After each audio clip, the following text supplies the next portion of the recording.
இடஒதுக்கீட்டிற்கு 50 விழுக்காடு உச்சவரம்பு விதிக்கப்பட்ட போது தமிழ்நாட்டில் பின்பற்றப்பட்டு வந்த 69% இடஒதுக்கீட்டுக்கு உரிய சட்ட அங்கீகாரம் பெற்றுக் கொடுத்து சமூக நீதியை பாதுகாத்தது புரட்சித் தலைவி அம்மா தலைமையிலான அரசு. புரட்சித் தலைவி அம்மா ஆட்சியில் நிகழ்த்தப்பட்ட இந்த சாதனை சரித்திரத்தின் வரலாறு என்ன? விரிவாக பார்க்கலாம் இந்த செய்தி தொகுப்பில்.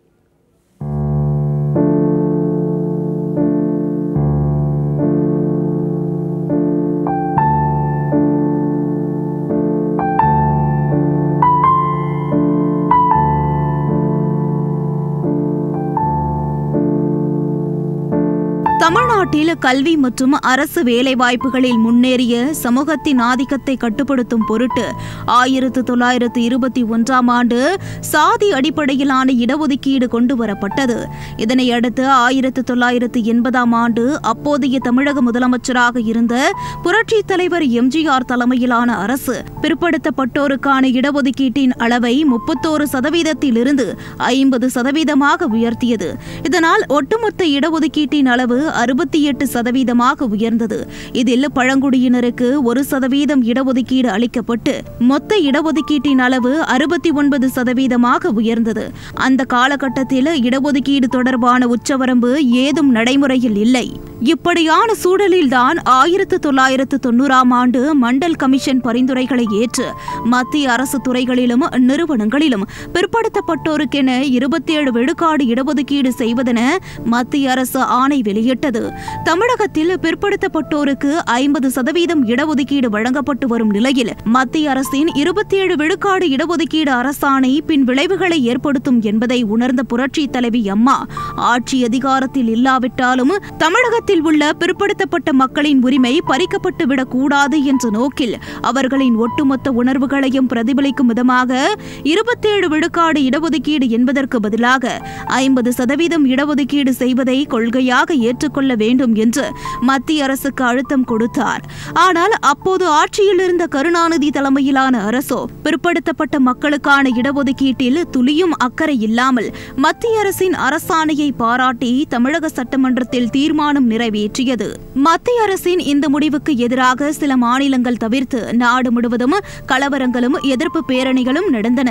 இதற்கிடையே இந்த விவகாரம் உச்சநீதிமன்றம் வரை சென்ற நிலையில் 1992ஆம் ஆண்டு மத்திய அரசு பணியிடங்களில் 27% இடஒதுக்கீட்டிற்கு அனுமதி அளித்த உச்சநீதிமன்றம் ஒட்டுமொத்த இடஒதுக்கீட்டின் அளவு 50%ஐ தாண்டி செல்லக்கூடாது என வரம்பு நிர்ணயித்தது. இந்த உத்தரவு தமிழ்நாட்டில் அமல்படுத்தப்பட்டு வந்த 69% இடஒதுக்கீட்டிற்கு சிக்கலை உண்டாக்கியது. இதனையடுத்து இடஒதுக்கீட்டிற்கு 50% உச்சவரம்பு விதித்துள்ள ஆணைக்கு எதிராகவும் பிற்படுத்தப்பட்டோர் பட்டியலிலிருந்து முன்னேறிய பகுதியினரை நீக்க வேண்டும் என்ற ஆணைக்கு எதிராகவும் உச்சநீதிமன்றத்தில் 1993ஆம் ஆண்டு தமிழக அரசு சார்பில் மறு ஆய்வு மனுவை தாக்கல் செய்தது புரட்சி தலைவி அம்மாவின் அரசு.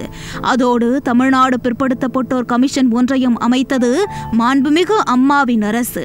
இதற்கிடையே கல்வி நிறுவனங்களில் 69% இடஒதுக்கீடு நடைமுறை பின்பற்றப்பட்டதை எதிர்த்து சென்னையை சேர்ந்த ஒரு அமைப்பு உச்சநீதிமன்றத்தை நாடிய நிலையில் மாணவர் சேர்க்கையிலும் இடஒதுக்கீடு 50%ற்குள் தான் இருக்க வேண்டும் என்பதை இடைக்கால உத்தரவால் வலியுறுத்தியது. இதனையடுத்து 1993ஆம் ஆண்டு டிசம்பர் மாதம் சட்டப்பேரவையில் புரட்சி தலைவி அம்மா தலைமையிலான அரசால் இடஒதுக்கீட்டிற்கான தனிச்சட்ட முன்வரைவு தாக்கல் செய்யப்பட்டு நிறைவேற்றப்பட்டது.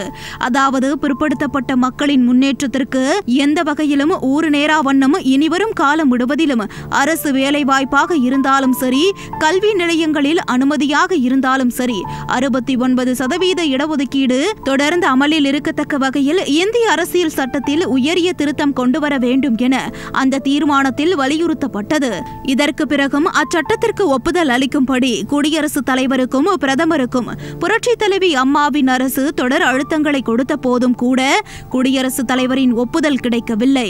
இதனையடுத்து 1994ஆம் ஆண்டு ஜூலை 25ஆம் தேதி டெல்லிக்கு நேரடியாக புறப்பட்டு சென்ற புரட்சி தலைவி அம்மா அப்போதைய பிரதமர் நரசிம்மராவை சந்தித்து மசோதாவுக்கு ஒப்புதல் அளிக்க வேண்டும் என வலியுறுத்தினார். அதன் பிறகு ஜூலை 14ஆம் தேதி பல்வேறு அமைச்சர்களுடன் பிரதமர் நரசிம்மராவ் ஆலோசனை நடத்தியதை தொடர்ந்து அதே ஆண்டு ஜூலை 9ஆம் தேதி தமிழ்நாடு அரசின் சட்டத்திற்கு அப்போதைய குடியரசுத் தலைவர் சங்கர் தயாள் சர்மா ஒப்புதல் வழங்கினார். அன்றே இச்சட்டம் தமிழக அரசிதழில் வெளியிடப்பட்டு அமலுக்கு கொண்டுவரப்பட்டது. அது மட்டுமல்லாமல் இச்சட்டத்தை இந்திய அரசமைப்பு சட்டத்தின் 9வது அட்டவணையில் சேர்க்கும் வகையில் இதற்கான திருத்த சட்டம் நாடாளுமன்றத்தில் நிறைவேற்றப்பட்டு 1994 ஆகஸ்ட் மாதம் 31ஆம் தேதி முதல் நடைமுறைக்கு வந்தது. தமிழக மக்களின் 69% இடஒதுக்கீட்டை பாதுகாக்க அனைத்து எல்லைகளையும் கடந்து போராடி சட்ட அங்கீகாரம் பெற்றுக் கொடுத்தது புரட்சி தலைவி அம்மாவின் அரசு. இதற்காக சமூக நீதி காத்த வீராங்கனை என்ற பட்டம் வழங்கி புரட்சி தலைவி அம்மாவை போற்றினர் மக்கள். ஆனால் இன்றைய திமுக ஆட்சியில் வேங்கைவயல் கிராமத்தில் குடிநீர் மேல்நிலை நீர்த்தேக்க தொட்டியில் மனிதமலம் கலக்கப்பட்ட விவகாரத்தில் பாதிக்கப்பட்ட சமூகத்தையே குற்றவாளியாக்கியது. திமுக ஆட்சியில் அடுத்தடுத்து அரங்கேறும் ஆணவ கொலைகள், திண்டிவனம் நகராட்சியில் பட்டியலினத்தைச் சேர்ந்த அரசு அலுவலரை திமுகவின் பெண் நகரமன்ற உறுப்பினர் காலில் விழ செய்தது, வாக்குறுதியை நிறைவேற்ற கோரி அமைதியான முறையில் போராட்டத்தில் ஈடுபட்ட தூய்மை பணியாளர்கள் மீது அராஜக அடக்குமுறையை கட்டவிழ்த்து விட்டது என திமுகவின் உச்சகட்ட சமூக நீதிக்கு பல சான்றுகள் கொட்டி கிடக்கின்றன. இப்படி சமூக நீதி பற்றி பேசவே அருகதை இல்லாத திமுக தங்களை சமூக நீதி பாதுகாவலர்கள் என காட்டிக்கொள்வதெல்லாம் உச்சகட்ட கொடுமை என்றே சொல்ல வேண்டும்.